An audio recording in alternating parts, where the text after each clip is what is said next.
Mathieu est pressé. Trop pressé. Ce soir, il a promis à son fils d'être là pour son match de foot. « Je te promets que je vais pas le rater. » C'est ce qu'il a dit ce matin en partant bosser. Sauf que, voilà, sa journée a été un vrai marathon.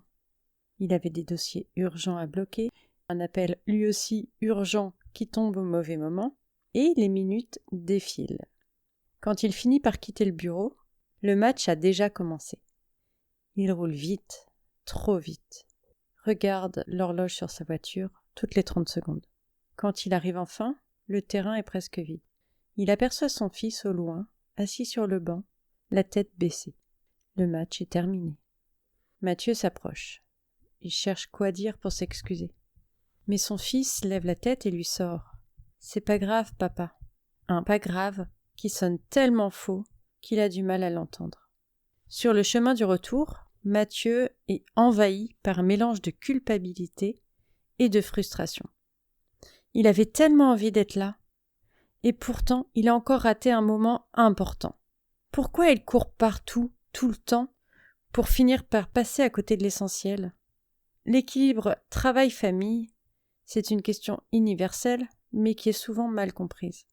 C'est pas seulement une question de temps, mais aussi d'énergie, d'attention et de priorité. Je suis Erika, coach en intelligence émotionnelle et gestion des émotions. Et aujourd'hui, on va parler du casse-tête qu'on a l'impression de vivre parfois quand on cherche à trouver l'équilibre entre le travail et la famille. Alors, je suis désolée pour l'épisode qui sort pas du tout, qui sont un peu décalés là, parce que j'ai une vie perso un peu secouée en ce moment, je t'avoue, et j'ai eu un peu de mal à trouver le temps et l'énergie pour enregistrer cet épisode. Je le fais maintenant, il est tard, il est 23h30, mais c'était important pour moi que tu saches que je ne t'oublie pas, que je ne te mets pas de côté, mais ça illustre très bien cet épisode qui est de définir ses priorités et de comprendre que l'équilibre n'est pas toujours parfait et qu'il y a quelques fois où il faut prioriser certaines choses plus que d'autres. C'est pas toujours facile, mais c'est nécessaire. Alors dans cet épisode, on va parler de justement trouver cet équilibre et de comprendre que c'est pas linéaire, que c'est pas rigide et que c'est variable en fonction des événements de la vie, en fonction des problèmes qu'il peut y avoir, des coups durs, des joies aussi, des moments de bonheur. Donc on en parle tout de suite. Alors je ne sais pas si ça t'arrive de rentrer chez toi après une journée de boulot et d'avoir l'impression de ne pas vraiment être là, de travailler tard, de culpabiliser parce que tu manques des moments importants ou des moments de connexion avec ta famille ou avec tes amis d'ailleurs. Quand tu rentres du boulot, pareil avec la tête encore pleine des projets que tu as à finir, quand tu culpabilises parce que quand tu laisses le boulot de côté, tu te dis que tu as encore énormément de taf, que t'as pas fait tout ce que tu devais faire, et donc tu t'en veux. Ou alors en fait, tout simplement, t'es là mais t'es pas là parce que tu penses à tout ce qui te reste à faire, tout ce que t'as pas fait, et donc c'est pas des moments de qualité avec ta famille. Inversement, si tu priorises ta famille, tu vas te dire ouais mais je mets le boulot de côté, c'est pas comme ça que je vais rentrer de l'argent si t'es indépendant. Et tu peux culpabiliser aussi. Enfin, c'est assez difficile de trouver l'équilibre entre les deux. D'ailleurs, est-ce qu'il y a un équilibre ? Ça, on en parlera. Mais voilà, aujourd'hui, on va parler de ça. On va parler de priorité, de la surcharge qu'on peut ressentir parfois, de l'épuisement, forcément, de cette dualité entre qu'est-ce que je dois choisir, est-ce que je fais le bon choix, est-ce que je dois faire un choix, est-ce que c'est un choix impossible ? Mais on va parler aussi de déconnexion. Alors, pourquoi on a l'impression que c'est si difficile d'atteindre cet équilibre ? L'équilibre, c'est compliqué parce que quand on doit se partager comme ça entre différents amours, entre guillemets, que ce soit nos passions, notre boulot, notre entreprise, nos enfants, nos amis, j'ai un peu cette image de une étoile à 5 branches qui est tirée de tous les côtés, dans toutes les directions opposées. pour moi, ce qui est essentiel de savoir à ce moment-là, si ça t'arrive, c'est de te dire où sont mes priorités. Qu'est-ce qui est le plus important pour moi? Si je dois choisir 2 choses, par exemple, qu'est-ce qui est essentiel pour moi? Qu'est-ce qui est essentiel à mon équilibre? Qu'est-ce qui est essentiel à mon bonheur? À ma sérénité? Et sortir un peu de cette idée de... si tu es une femme de la Wonder Woman multitâche, je pense que tu vois de quoi je veux parler, de cette idée de la perfection, de se dire aussi qu'en fait on doit toujours être disponible pour les autres, parce que ça crée une pression qui est énorme. Et en fait, savoir ce que nous on veut, enfin savoir ce qui est important pour nous, déjà ça aide à faire un tri. Parce que oui, peut-être que certains arrivent à tout faire, mais encore une fois, ça dépend de nos conditions de vie, ça dépend de notre contexte, ça dépend d'énormément de facteurs, de paramètres, qui fait qu'en fait, déjà se comparer, c'est inutile. Ok, lui il arrive à faire du sport 2 heures par jour, à faire de la méditation, il bosse, il va chercher ses enfants à l'école. Waouh, mais comment il fait? En fait, peut-être que il a moins besoin d'argent, peut-être que il a une femme ou un mari qui s'occupe de beaucoup de choses, peut-être que il a fait des choix aussi sur ses priorités. J'ai envie de dire, si tu vois quelqu'un qui a exactement la vie que tu voudrais, peut-être que tu peux lui demander. Mais déjà, sortir de cette idée du je peux tout faire sans brûler les ailes. En fait, il faut connaître ses priorités, ses valeurs, et où sont nos limites. Où sont nos limites? Ça permet de nous mettre le haut là quand on sent que ça dépasse, mais ça permet aussi de les poser aux autres. Non, là c'est pas ma priorité, ou non, là j'ai besoin de me reposer, ou non, là j'ai vraiment besoin de passer du temps avec mes enfants. C'est ok. Je pense pas qu'il y ait d'équilibre, sur la durée, que ça soit linéaire. L'équilibre, il se trouve sur le long terme. C'est un peu comme l'équilibre alimentaire.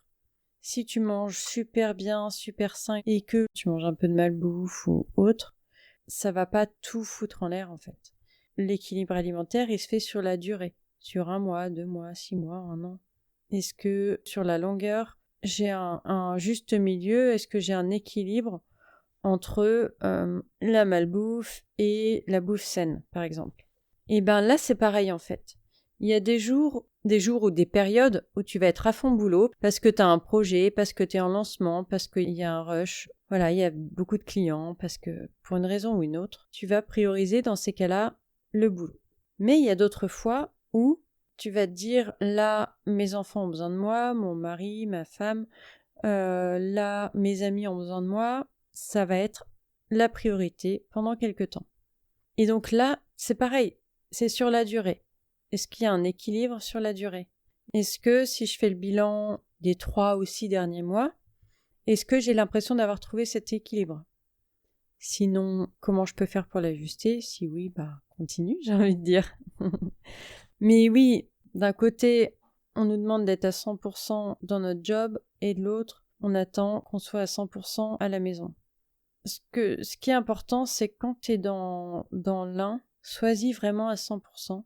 Et quand tu es dans l'autre, également. Si tu es en train de manger avec tes enfants au dîner, que tu reçois un mail urgent, si tu dis je vais voir ça juste 2 minutes, en fait, tu n'es plus dans le moment, tu n'es plus dans la présence, tu n'es plus dans le moment de qualité. Et déjà, j'ai envie de dire, à partir du moment où tu vois que tu as un mail alors que tu es en train de manger, c'est que tu n'es déjà plus dans le moment de qualité. Je pense que tu connais les 5 langages de l'amour. On a tous un langage différent. Bon, je vais digresser 2 minutes. Si ça t'intéresse, dis-moi, j'en referai un épisode. Mais en gros, il y a les cadeaux, il y a les attentions, les mots gentils, le contact physique, les moments de qualité, et le 5e là, il me revient pas, évidemment. Mais c'est ça pour dire que peut-être que pour tes enfants, le moment de qualité, c'est important, c'est même fort probable. Et si on est avec les autres sans être vraiment avec eux, j'ai envie de dire, autant ne pas être là et finir ce que tu as à finir. Parce que quand il y a un déséquilibre, tu penses peut-être que ça va affecter juste ta famille ou juste ton boulot, mais en fait, non, ça va tout affecter. Ton boulot, ta famille et aussi toi-même. Au boulot, tu vas être moins productif. À la maison, tu vas être présent physiquement, mais pas mentalement ou émotionnellement. Tu vas peut-être être aussi moins à l'écoute. Et donc toi, dans tout ça, tu te sens frustré parce que, ouais, ok, j'étais là, mais en fait, j'en ai pas profité. Tu te sens peut-être aussi pas efficace dans ton boulot. Peut-être que ça va créer des tensions dans ta famille. Peut-être que toi, tu vas te sentir fatigué. Peut-être que tu vas t'en vouloir et donc te critiquer ou te faire sentir pas top. Et à force de tout donner, toi, tu finis par être crevé et pas réussir à te ressourcer vraiment. Parce que tu auras cette sensation de mal fait, de pas terminer. C'est pour ça que c'est important de changer cette vision de l'équilibre. Comme je te le disais, l'équilibre parfait, ça n'existe pas. Si tu visualises une courbe, ça va être par moment, tu vas être vers le bas, par moment vers le haut. Imaginons que le haut, c'est le travail, le bas, c'est la famille, les amis, mais ce que tu veux. L'idée, c'est pas d'avoir cet équilibre parfait, c'est de construire un modèle qui te correspond à toi. D'accepter le fait que certains jours, ça va être déséquilibré. Ça va être accepter le fait de prioriser, donc de faire des choix peut-être. Des choix qui seront pas faits à vie. Ça va pas être tu fais un choix maintenant et puis interdiction de changer. Non, tes choix, tu peux les réajuster au fur et à mesure. Tu peux te dire pendant 3 mois, je vais prioriser ça parce que le boulot, parce que je lance mon offre et il faut que tout soit prêt. Tu peux prioriser la famille pendant tant de temps. Tu peux prioriser la famille, les amis, les passions, ce que tu veux, mais te dire que c'est pas figé et te donner le droit de réajuster quand c'est nécessaire pour toi. Quand tu sens que t'es plus aligné, quand tu sens que c'est plus ok pour toi en fait. Certains jours, le boulot prendra plus de place, d'autres, ce sera ta famille, et c'est ok. Tu peux te fixer des règles aussi, par exemple, après 19h, plus d'appels pro. Ça va être un temps qui sera réservé à ma vie perso. Ça peut être aussi de déléguer certaines tâches. Ça va être peut-être, j'en sais rien, prendre une femme de ménage ou une assistante, dans le but toujours d'alléger ta charge mentale. Juste garder en tête, en fait, cette idée de flexibilité.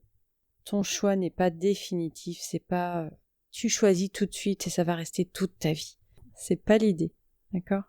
Mais pour ça, il faut que tu y vois clair. Il faut que tu saches ce qui est important pour toi. Il faut que tu connaisses tes besoins. Et il faut que tu acceptes de faire un choix pendant un temps délimité, en tout cas, délimité ou pas, mais si c'est difficile pour toi, déjà donne ce temps. Fixe-toi un objectif défini dans le temps. Cette idée de flexibilité, elle est importante parce que l'équilibre, c'est pas quelque chose qu'on trouve une fois pour toutes. C'est quelque chose qui se construit pas à pas. C'est quelque chose qui varie selon les événements de la vie, selon notre évolution aussi, parce qu'on évolue tout au long de la vie. On n'est pas les mêmes qu'il y a 10 ans et on ne sera pas les mêmes dans 10 ans. Et donc, je te demande pas de faire un choix pour 10 ans, mais tu comprends l'idée, c'est vraiment de te dire que rien n'est figé. Quand tu passes des moments avec des amis ou tes enfants, tu peux, par exemple, pour partager des moments, des vrais moments de qualité, je sais pas, partager chacun un moment marquant de la journée, ou partager 3 choses qu'on a aimées dans la journée, ou est-ce que ce que t'as préféré, je le fais souvent avec les enfants à table. Quel est le moment que vous avez préféré aujourd'hui? De quoi vous avez envie de parler? Est-ce qu'il y a quelque chose qui est important pour vous? Ça permet déjà de créer un lien, de comprendre un peu mieux comment chacun vit sa journée, et c'est un moment où tu les écoutes vraiment. Bien sûr, l'idée, c'est pas de leur demander ça en scrollant sur ton téléphone ou en lisant tes mails, mais vraiment entre 4 yeux ou 6 yeux ou 8 yeux, de partager ce moment. Je trouve ça très fort en fait comme moment. Moi, j'adore.